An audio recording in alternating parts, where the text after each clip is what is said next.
La primera vez que me di cuenta de que algo terrible habitaba a mi hija no fue cuando comenzó a hablar sola en el cuarto, ni cuando despertaba con las uñas sucias de hollín, como si hubiera gateado dentro de un horno apagado.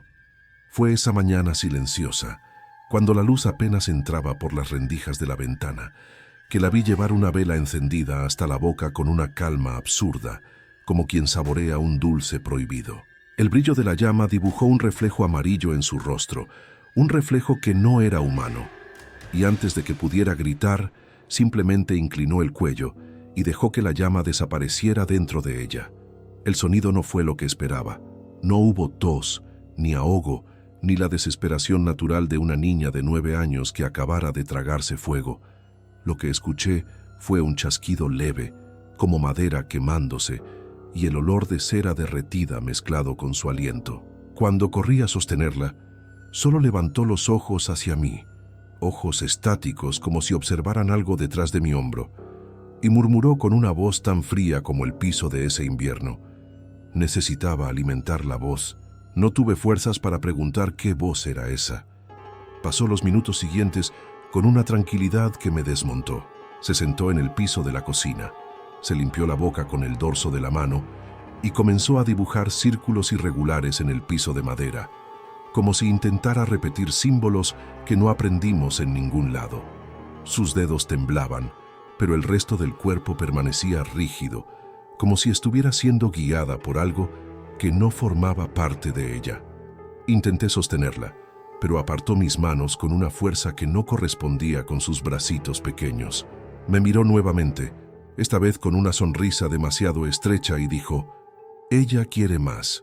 No sé si temblé por el verbo, o por la certeza de que mi hija no estaba hablando de sí misma. Fue en ese instante que comprendí. La llama que se tragó no era la primera, y si no hacía algo, ciertamente no sería la última. Cuando pienso en esa mañana, lo que más me atormenta no es la llama desapareciendo en la garganta de mi hija, sino el silencio que vino después. En nuestro pueblo, perdido entre las colinas secas del interior de México a inicios del siglo pasado, cualquier ruido inesperado resonaba por las casas de madera como una alerta. Pero ese día, ni siquiera los perros ladraban. Era como si todo el poblado supiera, antes que yo, que algo antiguo e impaciente había despertado dentro de la niña que juraba conocer. Mi nombre es Rafael Montoya, y este es el relato que nunca pude contar en voz alta. Pasé semanas intentando entender lo que la estaba consumiendo. Cada noche despertaba con las manos entumecidas y los labios oscuros, como si hubiera soplado velas invisibles hasta perder el aliento. Cada amanecer encontraba pedazos de cera esparcidos por el cuarto, moldeados en formas que parecían pequeños cuerpos retorcidos.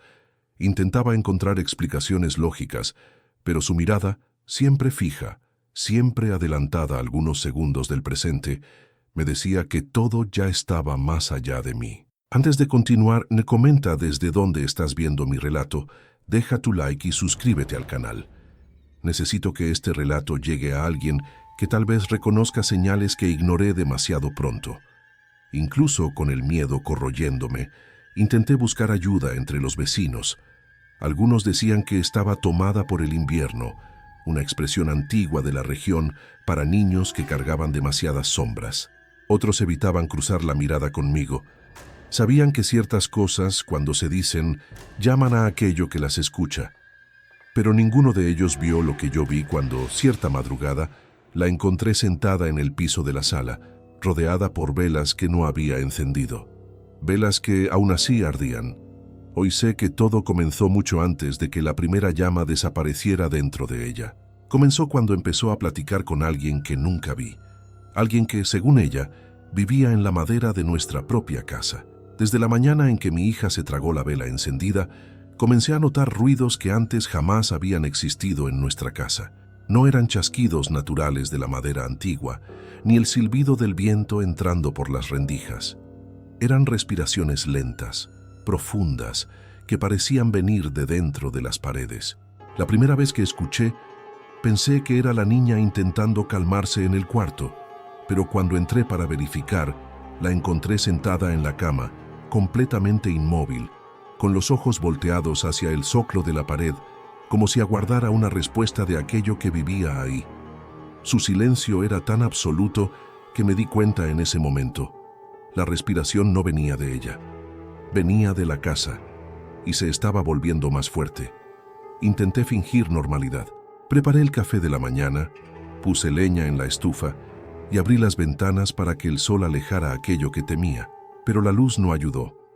La madera del piso, al toque de mis pies, parecía latir con la misma cadencia de la respiración nocturna. Mi hija me seguía por la cocina sin decir una palabra, arrastrando los dedos por la pared mientras caminaba. Sentí un escalofrío cuando me di cuenta de que no tocaba la superficie como un niño curioso. Acompañaba con la punta de los dedos algún movimiento interno, como quien siente el latido de un animal dormido. De vez en cuando, inclinaba la cabeza, como si estuviera escuchando instrucciones. Esa noche el ruido se intensificó. El viento afuera estaba calmado, pero dentro de casa el aire parecía circular solo, como si alguien soplara lentamente detrás de cada puerta. Llevé a mi hija a dormir a mi lado, pero rechazó con una frialdad que me hirió. Dijo sin mirarme: «A ella no le gusta que duerma lejos». Pregunté quién era ella, pero la niña volteó el rostro y se acostó en el piso de la sala, exactamente sobre un nudo oscuro en la madera. Siempre el mismo. Me acomodé en una silla cercana y me quedé ahí haciendo guardia, intentando entender de dónde venía esa presión invisible que rondaba el espacio. En cierto momento, me di cuenta de que el nudo de la madera donde mi hija reposaba estaba húmedo, como si absorbiera el sudor de otro cuerpo que no era el de ella. Horas después, desperté con un sonido que me heló por dentro. Risas ahogadas, como si varios niños se rieran dentro de las paredes. No eran risas naturales, sonaban comprimidas, como si hubieran sido empujadas a través de bocas que no estaban preparadas para reír. Mi hija, todavía acostada en el piso, comenzó a sonreír de regreso silenciosamente. Sus ojos seguían cerrados, pero parecía responder a las voces, moviendo los labios sin emitir sonido, como si repitiera una conversación entera en pensamiento. Me acerqué para despertarla, pero antes de que tocara su hombro, susurró: «No los despiertes». La voz salió tan baja que casi dudé de haberla escuchado, pero la certeza me atravesó con la fuerza de una advertencia. Despertarla se volvió imposible en los días siguientes. Entraba en un estado parecido a la vigilia, una mitad de ella consciente, la otra sumergida en algo demasiado profundo para que yo comprendiera. En cada despertar, sus ojos parecían adaptados a la oscuridad, como si prefirieran la sombra. Comenzó a pedir velas constantemente, no para iluminar, sino para alimentar. Escondí todas las que encontré, pero siempre surgía con una nueva, como si la propia casa se la entregara. Una tarde, cansado y desesperado, encontré 6 velas intactas dentro del horno apagado. Velas que jamás compré. Fue en ese periodo que noté otra cosa. Los pájaros dejaron de posarse en el techo. Los gallos del pueblo pararon de cantar cerca de nuestra casa, y hasta el burro de un vecino se negaba a pasar por el camino que cruzaba nuestro patio. La naturaleza parecía ver algo que yo todavía no aceptaba. Intenté llevar a mi hija afuera, cerca del río, pensando que el viento frío y el agua pudieran disipar lo que sea que estuviera sobre ella. Pero, en cuanto cruzamos la puerta, comenzó a temblar como si estuviera siendo arrancada de un lugar donde era necesaria. Lloró por primera vez en semanas, un llanto seco, sin lágrimas, diciendo que ella se debilitaba cuando se alejaban. Esa misma noche, al regresar, encontré marcas nuevas en las paredes de la sala. No eran rayones comunes de carbón ni rasguños, eran líneas continuas y simétricas, como inscripciones hechas por alguien que conocía perfectamente el espacio entre cada tabla de la casa.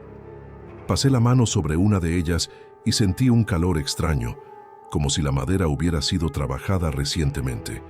Llamé a mi hija, preguntándole si sabía de dónde venían esos símbolos. Miró, sonrió levemente y respondió: «Está aprendiendo a escribir conmigo». El pronombre usado con tanta intimidad me dejó nauseado. Pregunté, con voz temblorosa, quién era ella. La niña inclinó un poco la cabeza y respondió: la que quedó atrapada aquí cuando sacaron su cuerpo. Me tomó algún tiempo procesar aquello.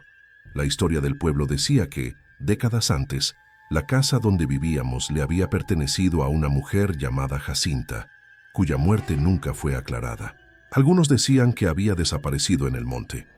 Otros, que el marido la había enterrado en algún rincón de la propiedad. Pero nada era seguro, y la gente dejó de hablar sobre eso como quien evita remover tierra demasiado profunda. Ahora, escuchar a mi hija mencionar el cuerpo hizo que mi espalda se tensara, como si algo dentro de ella hablara por metáforas que prefería no descifrar. Pregunté dónde estaría ese cuerpo. Restregó el pie en el piso, exactamente sobre el mismo nudo oscuro que siempre la atraía, y respondió: aquí. La respiración de la casa empeoró. El sonido dejaba de ser discreto y pasaba a acompañar mis pasos. Cuando caminaba hacia la cocina, el aire parecía jalado detrás de mí, como si algo respirara mi paso. Por la noche, la madera se estiraba y contraía como si estuviera siendo presionada por manos invisibles. Mi hija dormía cada vez menos en la cama y cada vez más en el piso, siempre en el mismo punto. Descubrí que dormía con la boca levemente abierta y a veces, en el silencio total de la madrugada, veía salir de su garganta un hilo fino de humo, como si la llama que tragara todavía quemara ahí adentro. La situación llegó al límite una noche en que desperté con la sensación clara de que algo me observaba. La sala entera estaba a oscuras, excepto por un brillo débil que irradiaba del piso, justo donde mi hija dormía. La luz no venía de vela alguna, venía de dentro de la madera. Me acerqué con cautela y vi, horrorizado, que el nudo oscuro parecía latir, emitiendo una claridad roja y caliente, como si debajo del piso hubiera brasas vivas.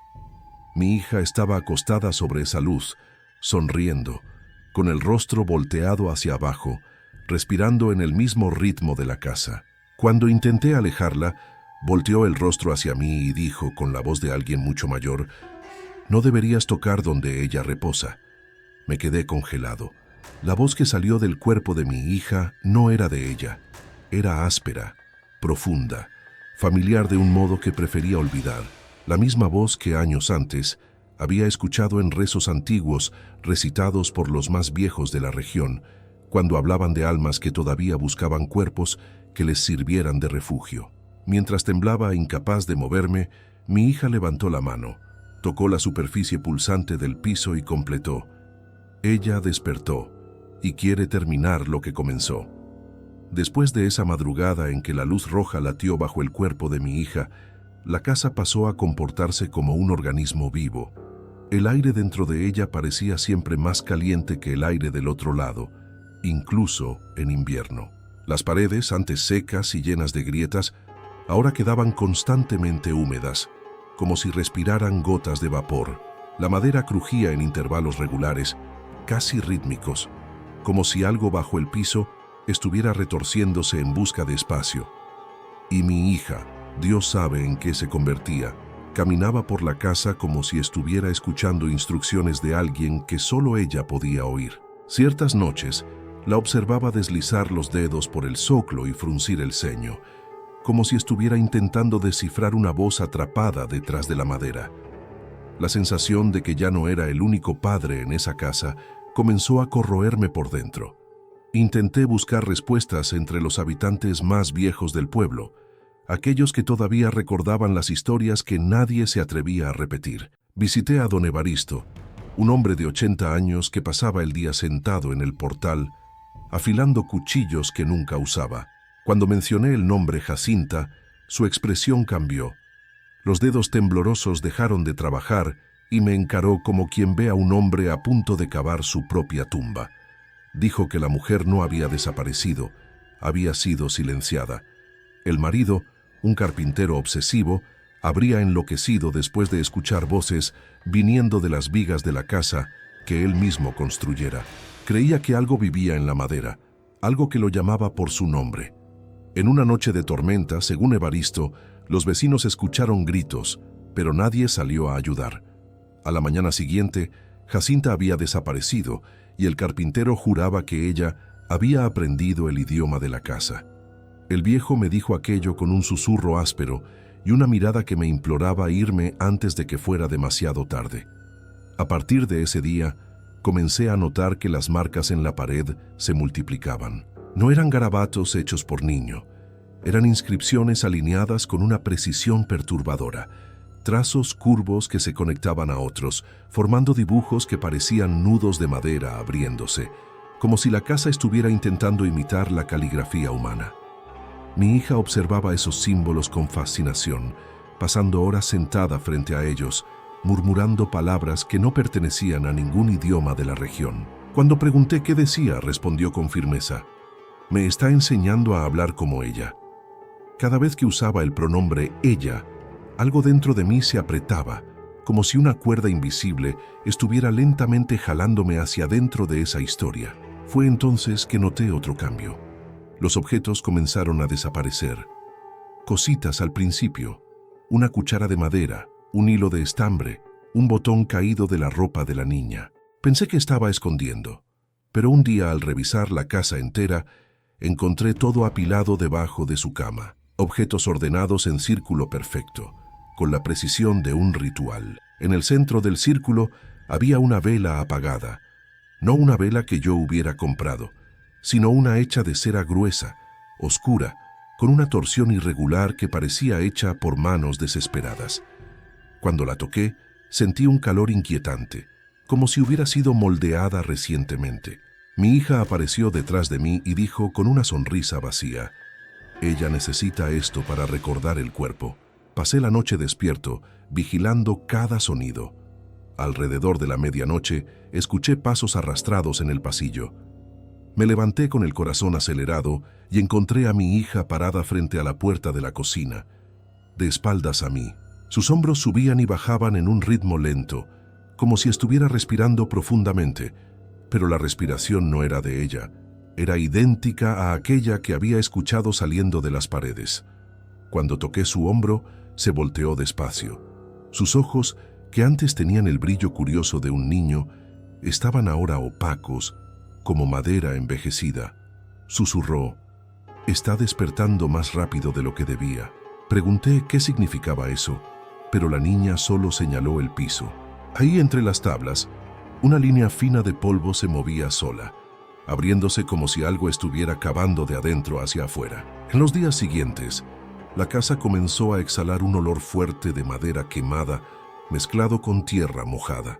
Era un olor que hacía revolver el estómago, como si recordara un lugar de descomposición sofocada. Siempre que intentaba arreglar el piso, encontraba pequeñas astillas sueltas, como si la madera estuviera siendo roída. Empecé a sospechar que había algo enterrado bajo los cimientos, algo que movía el propio piso. Pero cada vez que intentaba levantar una tabla, mi hija surgía invariablemente a mi lado, aunque hubiera estado durmiendo poco antes. Sostenía mi brazo con fuerza inesperada y decía: «Si abres, ella cae hacia arriba».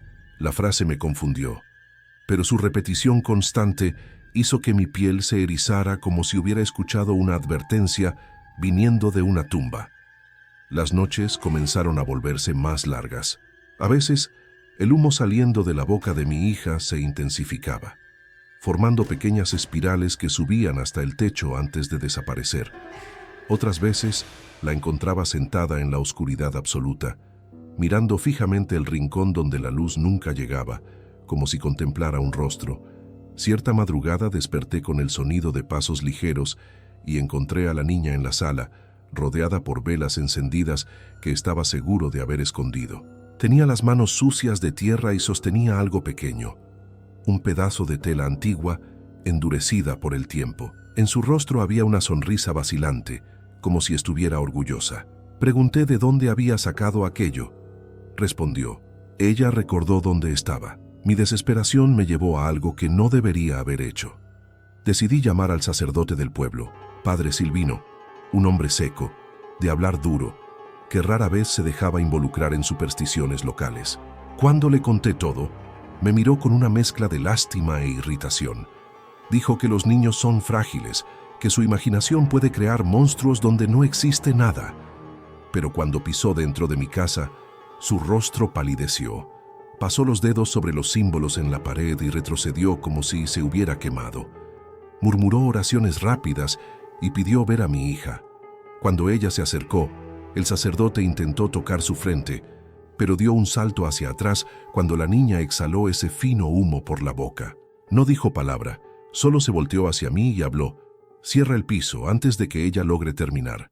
Quise preguntar qué significaba, pero el padre salió corriendo sin mirar atrás.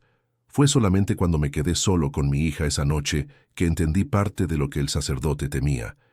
Mientras ella dormía, o fingía dormir, escuché un sonido grave viniendo de debajo de las tablas. No era respiración, era algo más pesado, similar al sonido de tierra siendo compactada. Acerqué el oído al piso y sentí la vibración. Algo estaba empujando la madera de abajo hacia arriba. Me alejé, aterrado, y la niña abrió los ojos inmediatamente, como si hubiera sentido mi acercamiento. Se sentó despacio y dijo: «Ya casi termina de subir. Solo falta que recuerde cómo era el resto del cuerpo». Fue ahí que me di cuenta de que no se trataba solo de posesión, se trataba de reconstrucción. Mi hija era el molde, el medio, el puente para algo que se levantaba exactamente donde Jacinta había sido enterrada. Y mientras más respiraba la casa, más nítido se volvía el hecho de que no estábamos lidiando con un alma buscando paz. Estábamos lidiando con algo que quería forma y que usaría a mi hija hasta la última llama para conseguirla. Cuando la casa comenzó a jalar el aire como si tuviera un pulmón propio, me di cuenta de que no era solo madera vieja haciendo ruido. Había una arquitectura de intenciones bajo nuestras tablas. Caminé por la propiedad con una linterna rústica, observando el suelo pegado a los cimientos como si fuera a leer un mapa antiguo. Las marcas en el patio, pequeñas depresiones e irregularidades que siempre había ignorado, dejaban ver un patrón. Alguien había movido la tierra, no hacía mucho tiempo. Sentí un frío extrañamente moderno y primitivo al mismo tiempo, la sensación de que algo había sido enterrado con prisa y que ahora empujaba para regresar.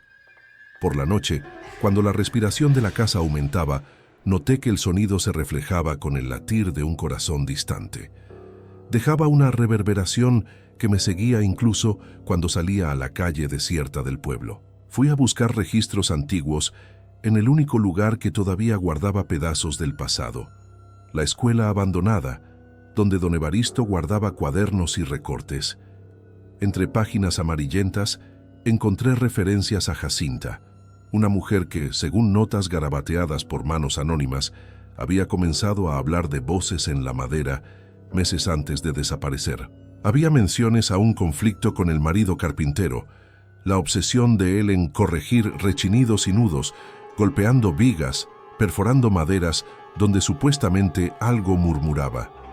Una línea, escrita con prisa, decía apenas: «Él enterró para callar.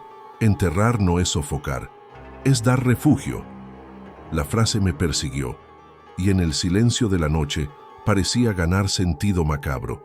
Si el cuerpo de Jacinta había sido depositado debajo de las tablas, tal vez era eso lo que ahora respiraba por nosotros. Intenté cavar donde el nudo oscuro más atraía a mi hija, pero cada palada era una lucha contra un peso que no era solo tierra. Parecía que apartaba capas de tiempo. La tierra suelta venía pegada de raíces que no parecían naturales, delgadas y retorcidas, con fibras oscuras que parecían cabello empapado en resina. Cuando levanté una tabla parcialmente suelta, sentí un aire caliente y pútrido emerger, oliendo a algo que el tiempo quiso esconder y que ahora insistía en ser recordado. Mi mano temblaba y escuché pasos en el pasillo. Mi hija apareció sin que supiera cómo, observando la abertura como si fuera un portal doméstico que ya conocía. Apoyó la palma de la mano sobre la madera expuesta y sonrió como si saludara a una vieja amiga. Con la sospecha de que había algo físico enterrado, regresé al sacerdote, no con peticiones vacías, sino con una determinación que salió de lo que quedaba de mi valor. Padre Silvino trajo consigo una Biblia gastada y un crucifijo de plata. No hubo rezos largos, solo instrucciones secas. No levantes todo. La tierra guarda lo que el hombre escondió. A veces despiertas cosas que debían quedarse dormidas. Habló mirando a mi hija, y la niña respondió sin sorpresa diciendo que ella prefiere la oscuridad. Padre Silvino ordenó que sellara las tablas con barro e incienso. Hice lo que me dijo. Cubrí las rendijas, encendí incienso hasta que el olor del altar tomó la casa entera. Por una noche, la respiración pareció disminuir, como si la casa hubiera aceptado una curación provisional, pero la calma fue una trampa. Al tercer día, encontré a mi hija sentada sobre el umbral de la puerta, las manos llenas de pequeñas reliquias que no nos pertenecían.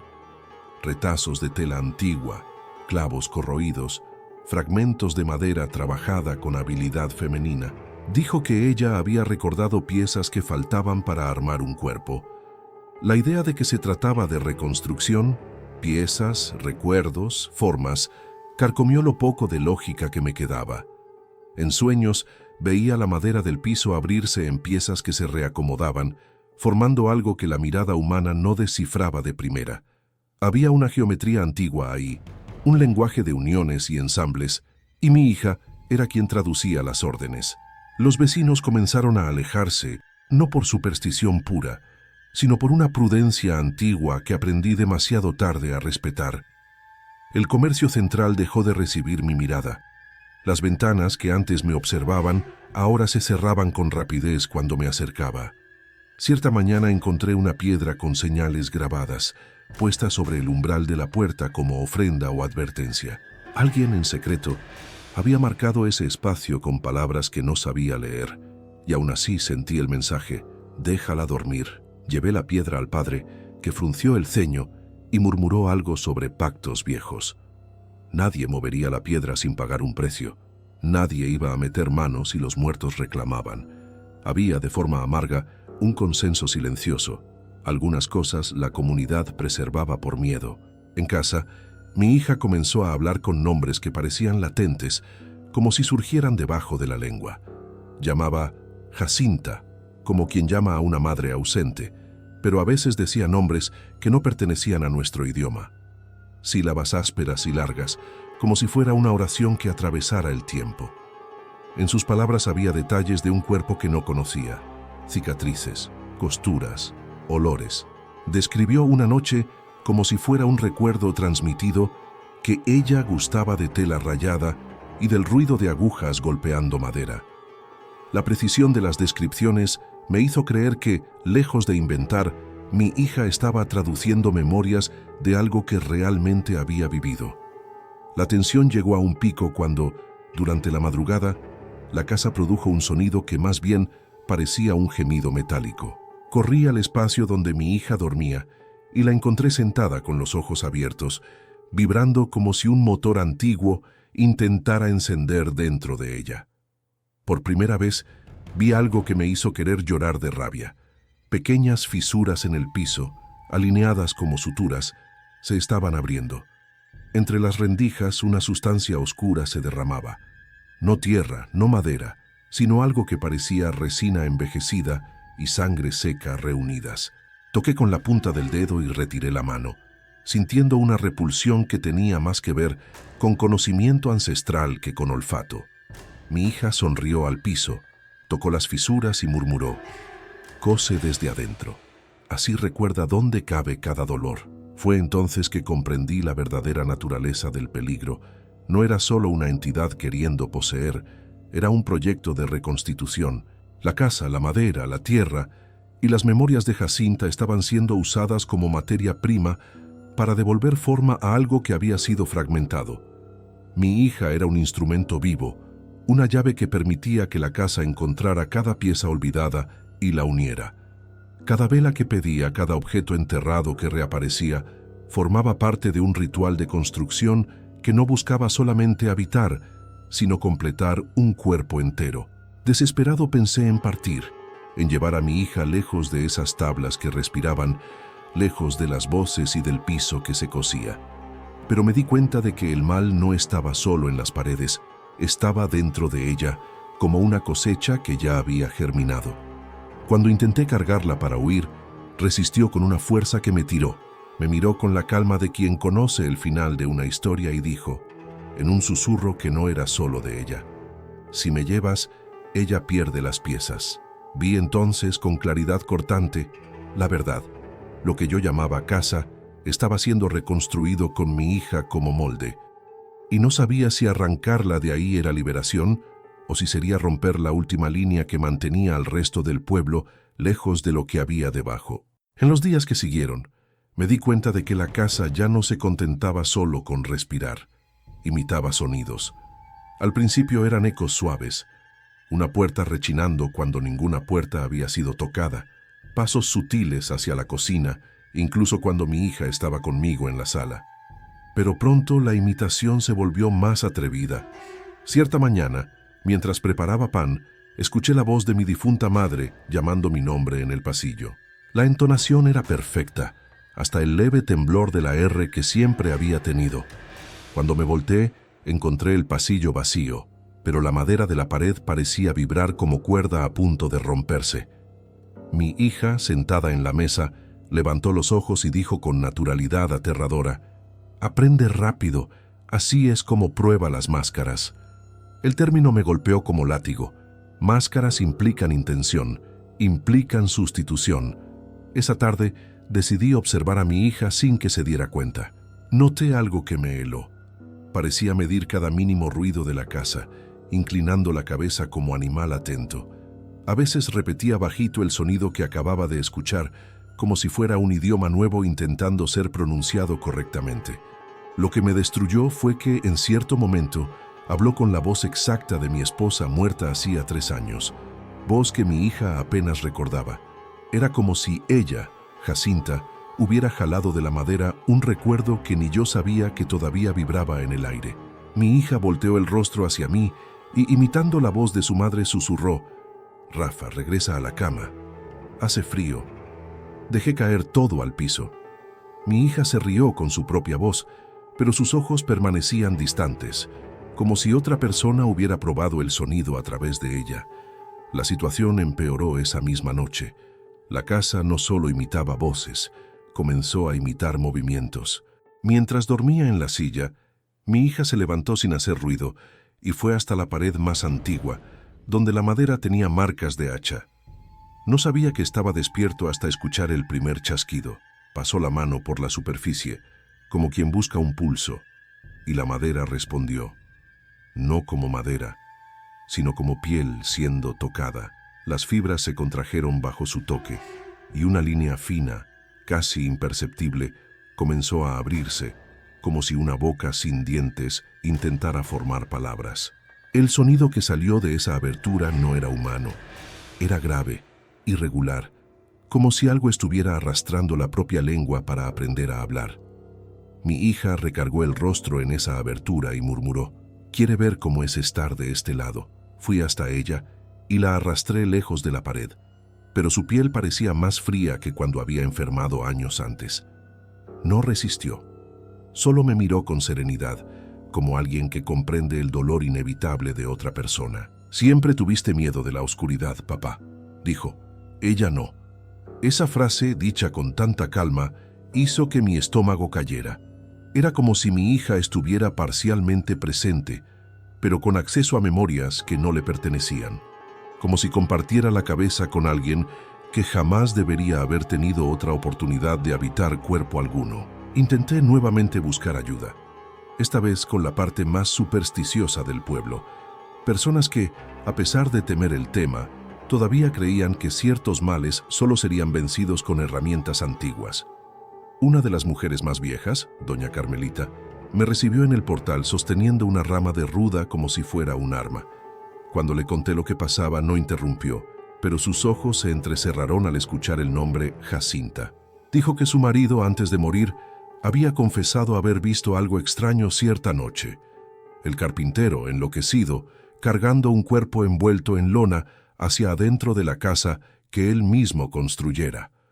Contó también que, días antes, el carpintero había hablado solo en la plaza, diciendo que había aprendido a dar forma a lo que no tenía forma.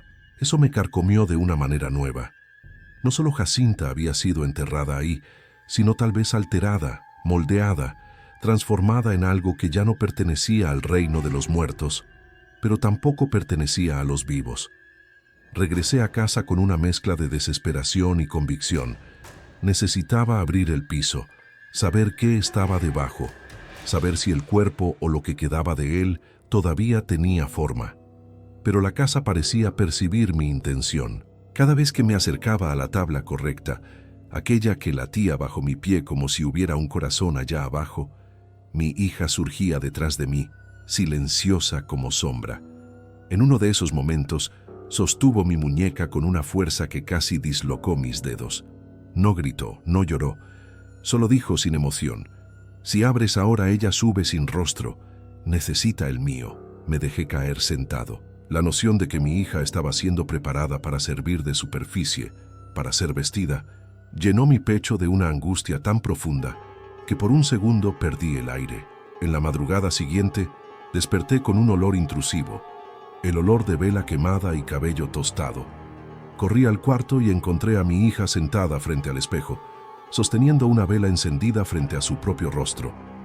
La llama se curvaba en su dirección, como si algo succionara la luz. Susurré su nombre, pero la voz que respondió no era la de ella. Una mujer adulta, ronca, con acento antiguo, dijo a través de la boca de mi hija: «Necesito recordar mi forma». Mi hija pasó los dedos por su propia frente, bajando por la mejilla, por la mandíbula, como si estuviera tomando medidas para esculpir. La vela se acercaba a su piel como si la quemadura fuera necesaria para dibujar contornos. Tiré la vela al piso. La llama murió inmediatamente, pero un sonido escapó de la pared detrás de nosotros, un gemido decepcionado, parecido al sonido de madera partiéndose, pero con dolor. A partir de ese día, la casa comenzó a cambiar físicamente. Las tablas del techo se hinchaban, como si algo las empujara de adentro.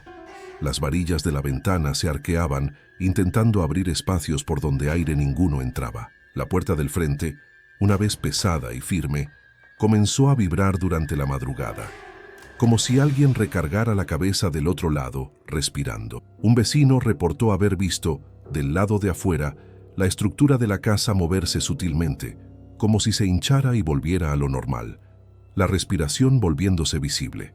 El pueblo entero comenzó a murmurar. Algunos decían que la casa estaba tomando cuerpo. Otros decían que lo que crecía allá adentro no era construcción, era criatura. En la tercera noche consecutiva sin dormir, escuché un arrastre viniendo del cuarto de mi hija. No pasos, arrastre, como si algo sin piernas intentara moverse usando brazos cortos. Entré con una lamparita temblando en la mano. Mi hija estaba de pie, descalza, con los ojos totalmente negros, como si las pupilas se hubieran dilatado hasta tragarse el iris.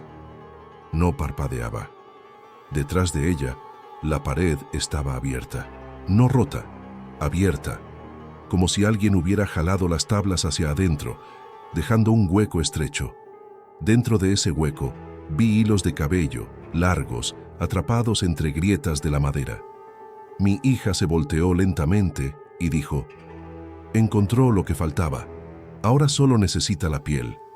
Fue así que me di cuenta finalmente de lo que la casa quería. No solo resucitar a Jacinta, sino reconstruirla, revestirla, darle espacio en el mundo físico, usando a mi hija como molde de superficie, como máscara final. La casa no respiraba sola, respiraba por ella, y si no encontraba un modo de romper esa costura viva, mi hija dejaría de existir antes de que pudiera darse cuenta de lo que la devoraba. A partir del momento en que vi el hueco abierto en la pared y los hilos de cabello atrapados entre las tablas, me di cuenta de que ya no luchábamos contra un espíritu atrapado. Luchábamos contra un organismo en construcción, y usaba cada centímetro de la casa como músculo, como tejido vivo intentando recomponerse. La madera, antes seca y silenciosa, ahora parecía expandirse y retraerse con ritmo continuo, como si respirara hondo después de décadas de sofocación. Cada paso que daba sobre el piso resultaba en un eco húmedo, similar al sonido de carne siendo presionada. La casa entera había dejado de ser casa. Era un cuerpo imperfecto, forzado a recordarse a sí mismo a través de mi hija, y ella, mi niña, estaba cada vez más distante, hablando menos, durmiendo poco, con la piel perdiendo color y ganando una textura fría, como si la temperatura de su sangre estuviera vinculada a la madera bajo nuestros pies. A la mañana siguiente de la aparición del hueco, desperté con el sonido de algo raspando el interior de las paredes. Era un raspado lento pero rítmico, como si alguien estuviera lijando la madera con las uñas. En la sala, encontré a mi hija sentada en el piso, volteada hacia una de las paredes recién estiradas. Frente a ella, pequeños fragmentos de madera se acumulaban como caspa oscura. La niña no hacía nada más que mirar. Lo que me perturbó no fue la mirada, fue la expresión. Parecía aguardar una respuesta. Cuando me arrodillé a su lado, noté marcas finas en su mano como rasguños que no sangraron porque la piel estaba demasiado fría para reaccionar. Pregunté qué era aquello. Respondió con voz ronca: «Está modelando las extremidades». No comprendí. Mi hija señaló la madera despellejada. «Faltan los dedos». Todo mi cuerpo se heló. Si Jacinta quería reconstruir sus manos, estaba usando la madera como molde y a mi hija como modelo. Era una fusión imposible, pero ahí estaba sucediendo, centímetro por centímetro. Decidí salir inmediatamente en busca del padre Silvino. Lo encontré en la capilla vacía, arrodillado frente a la imagen de San Miguel, con el rostro demasiado cansado para un hombre vivo. Cuando le conté sobre los hilos de cabello, las manos modeladas y el hueco abierto, cerró los ojos con fuerza. Dijo que el carpintero, marido de Jacinta, no la había matado por celos, sino por miedo. Ella habría aprendido el lenguaje de la madera, una forma antigua de escuchar lo que se esconde en las fibras. Y según historias que nunca fueron escritas, solo susurradas, quien domina ese lenguaje puede enseñar a la casa a imitar cuerpo humano hasta que la madera deje de ser madera. «Esto no es espíritu queriendo luz, Rafael», dijo.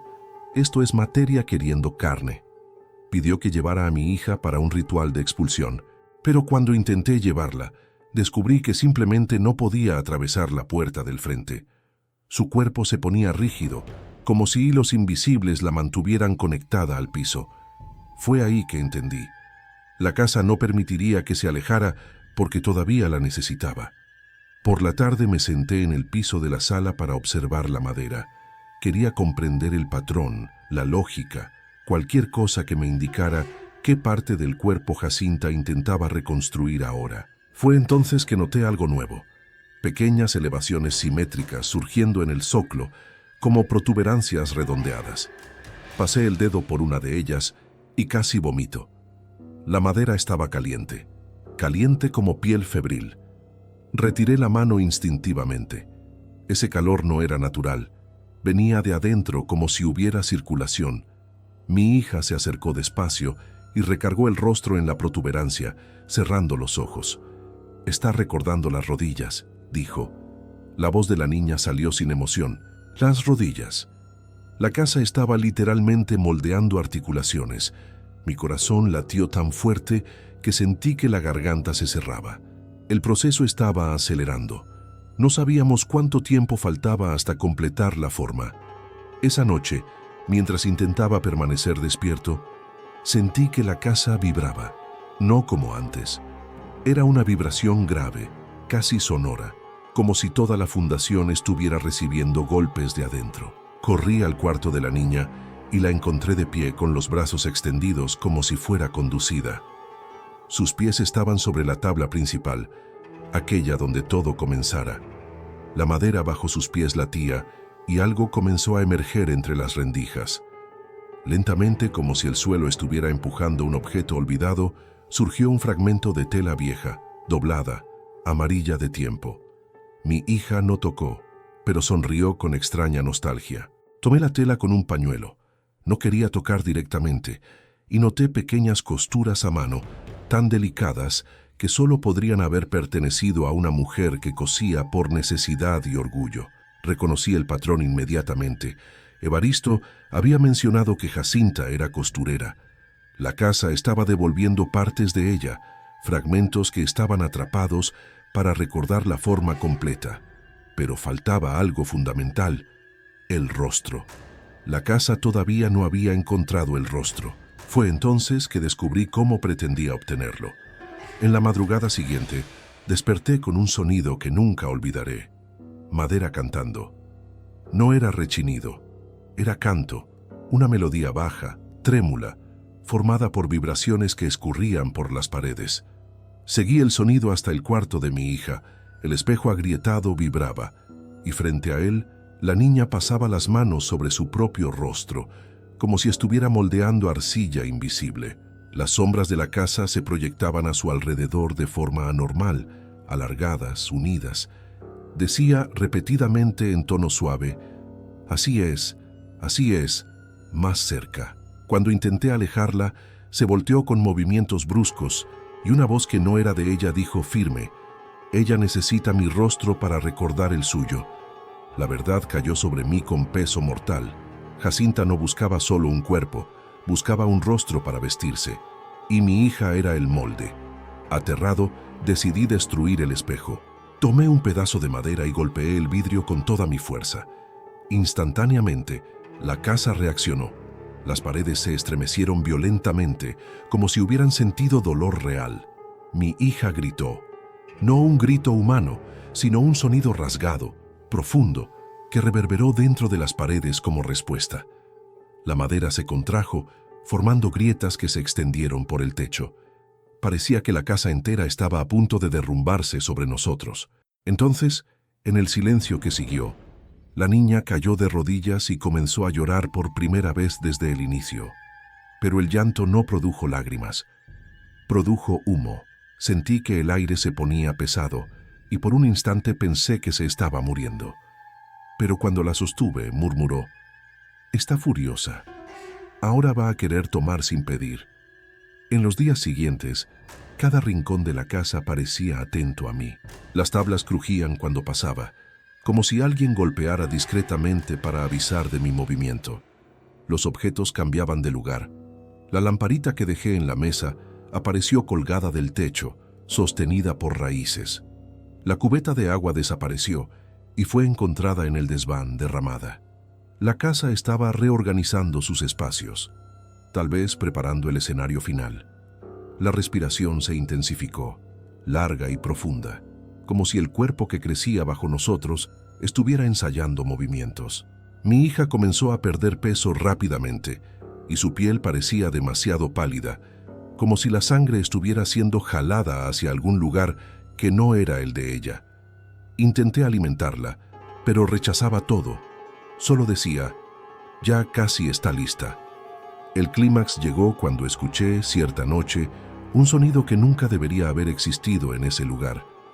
Pasos de una mujer adulta caminando por el pasillo. Pero mi hija dormía. Yo estaba despierto. Y nadie más vivía ahí. Los pasos eran firmes, pesados, como si el piso reconociera esa presencia. Me levanté despacio, temblando de la cabeza a los pies, y seguí el sonido hasta la sala principal. La puerta del cuarto de mi hija estaba entreabierta, y la respiración de la casa parecía venir entera de ese punto. Cuando empujé la puerta, vi lo que más temía: la silueta de una mujer proyectada en la pared, alta, delgada, con cabello largo, pero sin cuerpo para producir sombra. Mi hija dormía en el piso, y su sombra no correspondía. Era otra, una sombra aguardando materia para volverse rostro. La casa respiró hondo, y entendí que el tiempo se estaba agotando. Jacinta no estaba regresando, ya estaba aquí, y solo faltaba mi hija para terminar de vestirse. La madrugada en que me di cuenta de que Jacinta estaba lista para atravesar la madera fue la primera en que sentí, con claridad, que tal vez no sobreviviría para contar nada.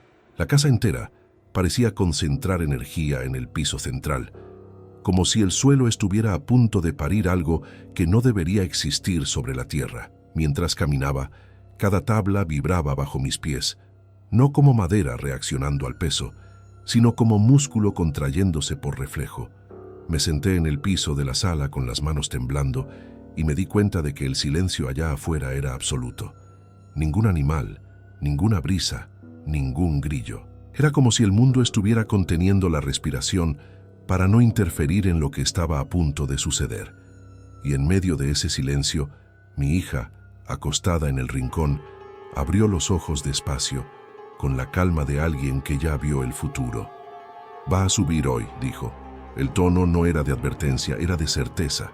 Entré a su cuarto buscando herramientas que pudieran ayudarme, pero era inútil. El hacha estaba doblada, la pala estaba partida y la única navaja afilada era demasiado pequeña para representar defensa. Aún así, la llevé conmigo. La casa reaccionó a mi toque. Cada vez que sostenía la navaja, la madera crujía como si estuviera amenazando. Parecía que la casa sabía lo que ese pedazo de metal podía hacer.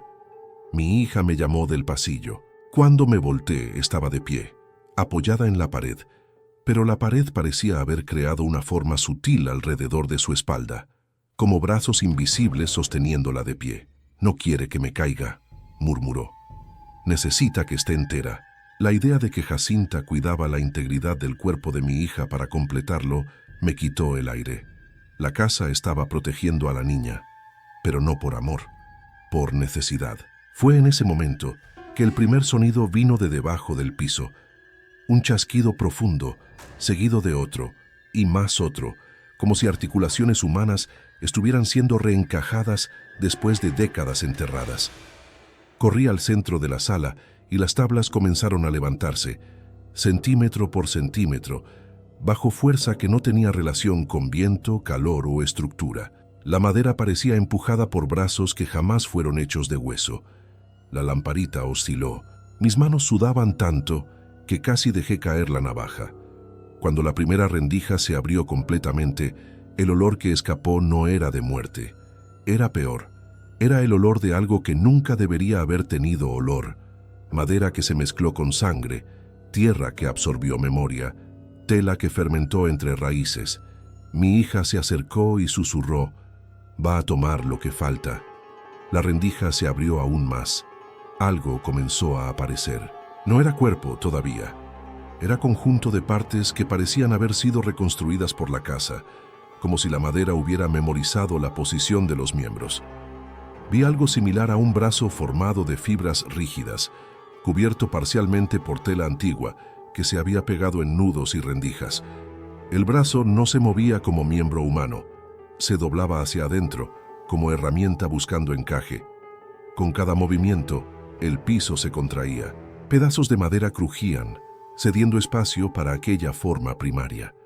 Era como presenciar el nacimiento de algo que no pertenece al mundo de los vivos. «Está sacando los restos de la tierra», dijo mi hija. Sus palabras parecían venir de lejos, casi disociadas de su boca. Observaba todo con atención clínica, como aprendiz de algo terrible. Cuando el segundo brazo surgió, entendí que ya no había más tiempo. La forma subterránea no estaba subiendo aleatoriamente.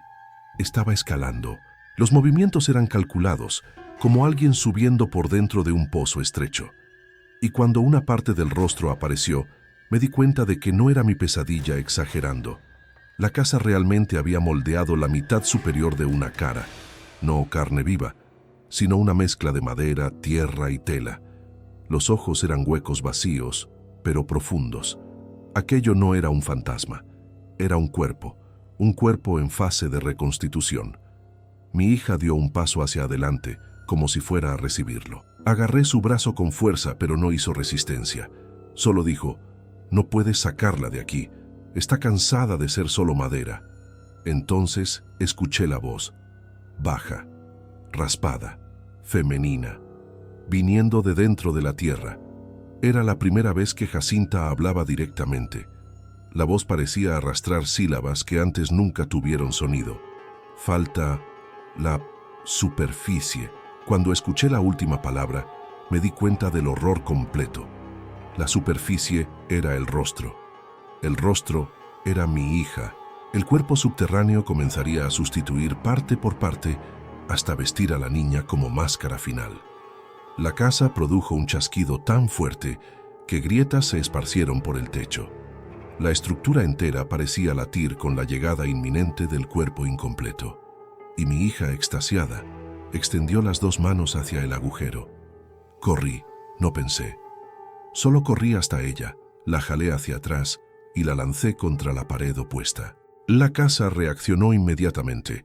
El piso se levantó.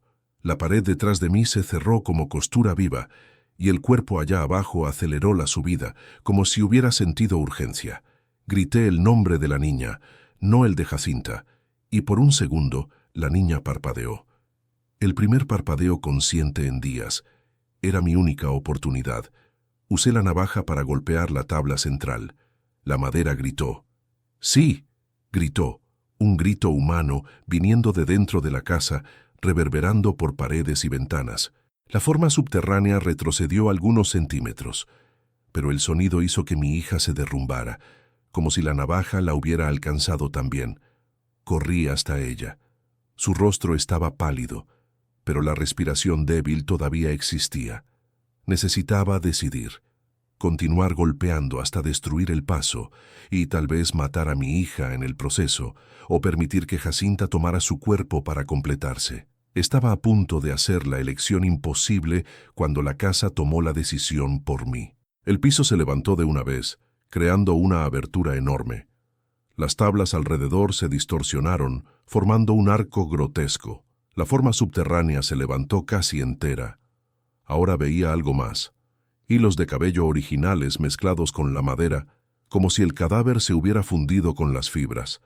El busto estaba incompleto, la piel era ausente, pero las manos ya estaban formadas, manos largas, angulosas, cosidas por raíces. Jacinta levantó la cabeza y, sin ojos, apuntó el rostro hacia mi hija.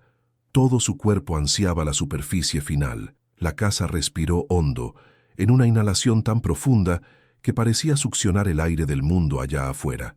Mi hija despertó lentamente, miró la forma levantada y dio una sonrisa débil, casi humana. «Vino», murmuró. Entonces algo inesperado sucedió. La forma de Jacinta vaciló. Era mínimo, pero perceptible. El cuerpo incompleto, al borde de vestir el rostro de mi hija, se detuvo. Su cabeza se inclinó hacia mí, y escuché otra frase, ahora más clara. Él no quiere, y solo entonces entendí. La casa quería terminar el cuerpo. Jacinta tal vez ya no quería. Tal vez lo que subía era solo el remanente de un ritual forzado, no un deseo propio. Si había un fragmento de conciencia, necesitaba alcanzarlo. Me arrodillé frente a la abertura y dije su nombre, no como acusación, sino como súplica. Conté lo que había pasado. Conté que su muerte había sido injusta, encerrada, enterrada sin despedida. Conté que su memoria había sobrevivido y que mi hija no podía pagar por algo que no era de ella. La forma inclinó la cabeza nuevamente, ahora con movimiento más fluido. Las manos largas tocaron los bordes de la abertura y por primera vez no avanzaron. Retrocedieron, lentamente, como si reconociera que ese cuerpo, mi hija, no era el suyo. El retroceso hizo que las tablas se estremecieran. La casa pareció protestar. Crujió, vibró. Intentó cerrarla nuevamente hacia arriba, pero la forma continuó bajando, como si estuviera eligiendo volver al lugar de donde había sido arrancada. Fue entonces que la casa se enfureció de verdad. La madera se cerró violentamente, intentando impedir que el cuerpo regresara. El templo vivo quería terminar su obra. Las vigas se curvaron como si fueran huesos rompiéndose. El piso explotó en astillas. La forma de Jacinta bajó más rápido, jalada por gravedad o elección, no lo sé, pero desapareció en la oscuridad. Y en un último impulso desesperado golpeé el piso con toda mi fuerza. Las tablas cedieron, cerrando la abertura. La casa gritó una última vez. Después, silencio. Un silencio tan profundo que parecía enterrar todo nuevamente. Mi hija se desmayó. La abracé y me di cuenta con horror y alivio mezclados que la casa había dejado de respirar. Por ahora. Después de esa noche, nunca más pude dormir sin sentir el peso de la madera bajo mis pies, como si cada paso pudiera despertar algo que eligió permanecer enterrado solo por misericordia, no por derrota. Llevé a mi hija fuera de la casa al amanecer, y cuando atravesé el umbral me di cuenta de que respiraba diferente, como si finalmente volviera a ser dueña de su propio aire. Pero incluso dormida en mis brazos, su cuerpo todavía cargaba pequeñas manchas oscuras, como polvo antiguo pegado a la piel. Nada que el agua lave, nada que el tiempo cure. La casa permanece en pie. Nadie se atrevió a derribarla. El pueblo prefiere ignorar las grietas nuevas que surgieron después del retroceso del cuerpo, grietas que a veces parecen moverse con la luz de la tarde, como si todavía buscaran la forma que no lograron completar. Dicen que por la noche el piso vuelve a crujir, intentando recordar el camino que olvidé permitir. Nunca más entré, y mi hija, siempre que pasa cerca, desvía la mirada, como si temiera que el piso recordara el rostro que casi se puso. Hoy cuento esto porque aprendí que ciertos silencios son demasiado peligrosos para seguir existiendo, y porque temo, más que cualquier cosa, que aquello que duerme sueñe con despertar de nuevo.